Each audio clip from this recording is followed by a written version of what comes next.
வரலாற்று சிறப்பு மிக்க இந்த திருப்பரங்குன்றம் தீபம் குறித்தான வழக்கு முருகனர்களால் வெற்றி அடைந்திருக்கிறது.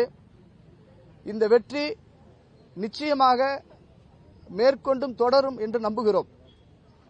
இந்த வெற்றிக்காக போராடிய அந்த உள்ளூர் மக்கள் என்ன வெளியூர்காரன் சொன்னாங்க. நான் மதுரைக்காரன் தான், நான் எழுமலைக்காரன். உள்ளூர்காரர் வெளியூர்காரன் பொய்வாதம் பரப்புனாங்க. வழக்கு தொடுத்தவர் மீதும் வழக்குக்கு நீதி சொன்ன நீதிபதிகள் மீதும் அவதூறு கற்பித்தாருங்க. நாங்கள் நீதிமன்றத்துடைய உத்தரவை மதித்து சட்டத்தின் பிள்ளையாக எந்தவிதமான வார்த்தைகளையும் நாங்கள் பேசவில்லை. இன்று நீதிமன்றம் எங்களுக்கு தீர்ப்பு கொடுத்திருக்கிறது, முருகருக்கு தீர்ப்பு கொடுத்திருக்கிறது. மாண்புமிகு நீதிமன்றத்துடைய உத்தரவுகளை நாங்கள் மதிக்கிறோம்.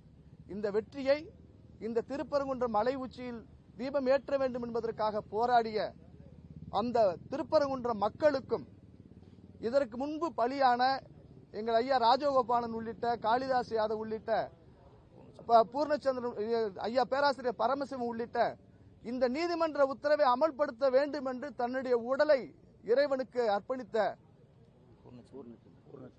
பூர்ணச்சந்திரன் அவர்களுக்கும் இந்த வெற்றி நாங்கள் சமர்ப்பிக்கிறோம். நிச்சயமாக தொடரும். அவதூறு கிளப்பியவர்கள் மனசாட்சிப்படி நடந்துக்கங்க.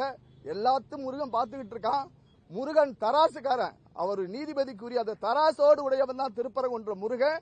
நீங்கள் அவதூறு கற்பித்தவர்கள், எவ்வளவு ஏளன பேச்சு பேசியவர்கள், எங்களை அவமானப்படுத்தினீர்கள். அந்த அவமானங்களை எல்லாம் அடித்து உடைத்து தகர்த்து முருகன் எங்களுக்கு வெகுமானம் தந்திருக்கிறான்.